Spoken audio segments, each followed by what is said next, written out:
Angibingelele iSouth Africa yonke. Igama lami nguVusi ngwakamkhize, kodwa engidume ngalo abanye bangibiza uGadla, abanye bathi uBhubesi. Sila endaweni yaseMangweni ngaphansi kweNkosi uMazibuko esigodini saseTatane.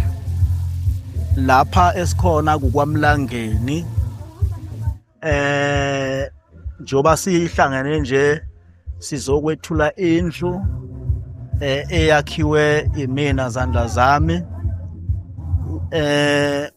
Ukusuka kwakhona ukuze sifike esigabeni sokuthi sakha lendlu ngathintwa izakhelane noma omakhelwane bakhona bakamama uMlangeni, bathi Khabazela la kunesimo esingekho kahle, sicela ke usondele ke uzobona. Ngempela ngafika thena ngathola ukuthi umama noma ugogo akaphilile, uyagula, kodwa indlu ahlezi kuyo imanzi inomngcithi and ingawa noma yini.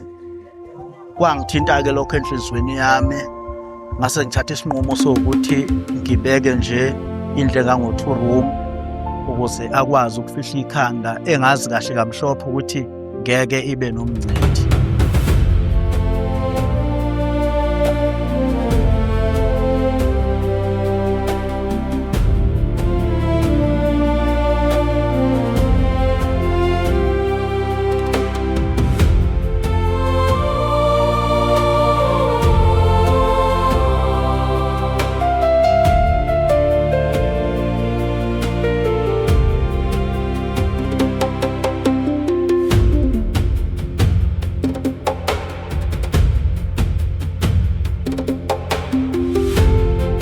Konke ke lokhu ke ngikwenza ke from my pocket. Alukho mhlambe ukuthi mhlambe ngabe kuqhamuka kwe-organization, cha, kusuka nje enhlizweni kimi ngibonisane nomndeni wami ngithi ayikhona ake sizame ukuyolekelela lapha ukuyosiza. Njengoba ngichaza nje ukuthi akukona okokuqala,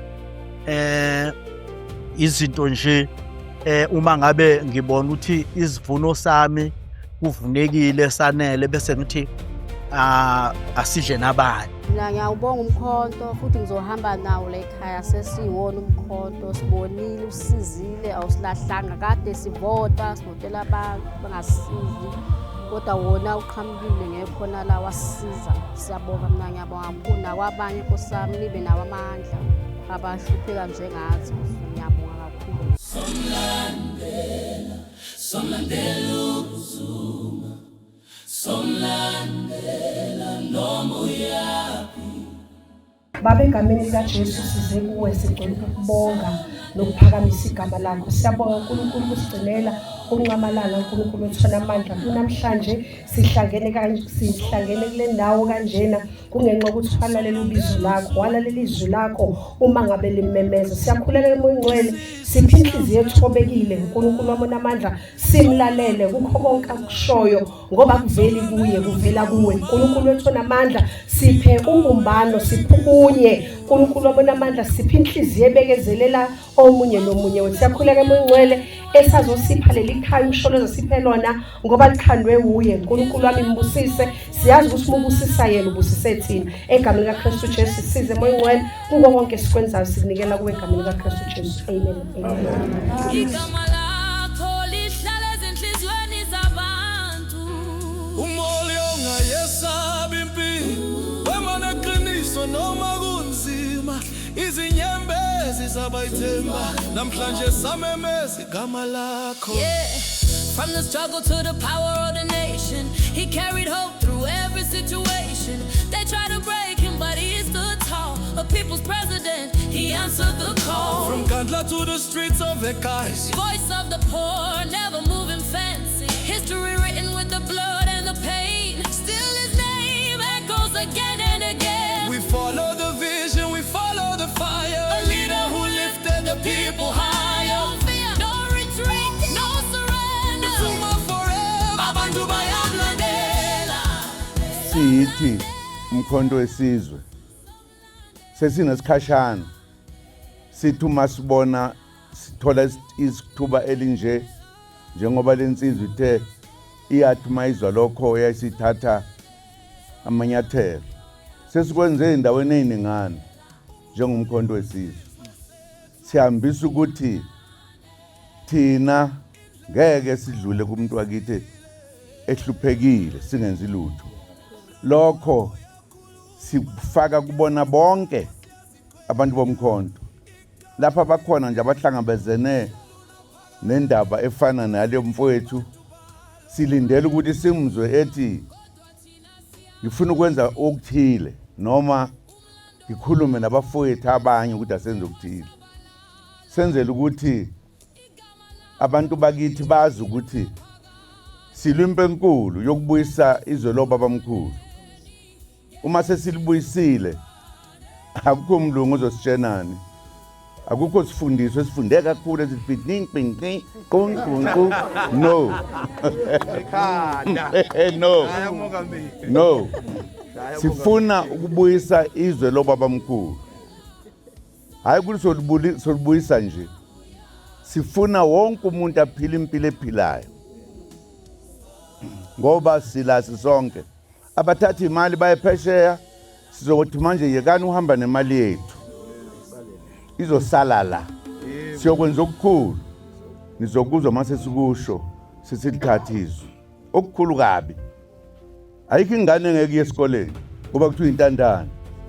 Ukutshena indaba ngikuyekela okunyeke ukutshena ngelinye ilanga. Gogo ngiyabonga ukuthi ngikubone phakathi kwabanye omama ngenxa lensizwa ethe mayibona ukuthi khona okudinga ukwenziwa ekuhlaleni yasukuma yama ngenyawo. Siyakwenza lokho kwabakithi ngoba asifuni ukuthi abantu bakithi bahlupheke. Akekho umlungu ohlupheka la eSouth Africa. Hlupheka thina kuphela. So iqeda leyo nto. Ngoba izwe lethu lelizwe lobabamkhulu bethu. Sijabule kakhulu ubona sila siqhamuke endaweni ezahlukahlukene ukuzokubona ukuthi ukhona la. Sifuna ukuthi ukwazi uhlale ukujabula. Bonga kakhulu ma. Bongela nabanye. Yebo ma. Yebo ma.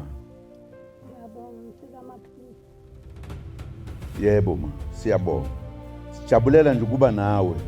Kithina kuba nawe ufana nengilozi yethu. Uba kukhulu osusenzele khona ekukhuleni kwakho njengobusungaka. Siyabonga, sijabulela ukukubona. Sijabulela ukuthi nezinsizwa nentombi la zikubona. Sonke sithi lapho khona isimo esinjengalesi kufanele thina sisukume.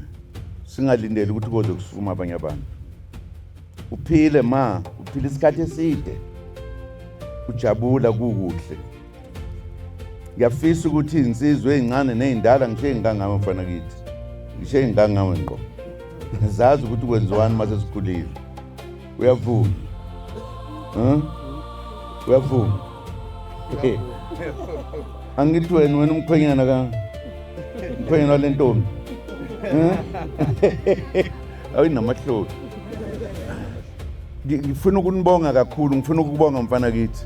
Kwenziwa nje emhlabeni uma umuntu. Kwenziwa nje. Ubuntu ukuba umuntu, ube umuntu ophilayo. Ube nesizwela. Uma ubona kukhona usizi nento enzima kuyimele. Into ofanele basiyenze sonke leyo njengabantu. Sesihambile endaweni eziningi sikwenza lokho. Ngeke siyeke futhi siyokwenza njalo nje. Until sikhululeke siphathele izwe lethu. Senze into ethandwa yithini. Asizukuba izichaka. Ungakhathazeki. Sayithatha imali. Yethi imali. Imbiwa la. Sendampa. Imbiwa la ezweni lakithi. Kithina savela la. Angazi ukuthi why abantu abasuka le kude bahambe bengamili ilokhuzana bafike bese kuba yibona abaphetheyo la. Siyayisusa leyo nto ukuthi ayithula. Uthi awuzwanga.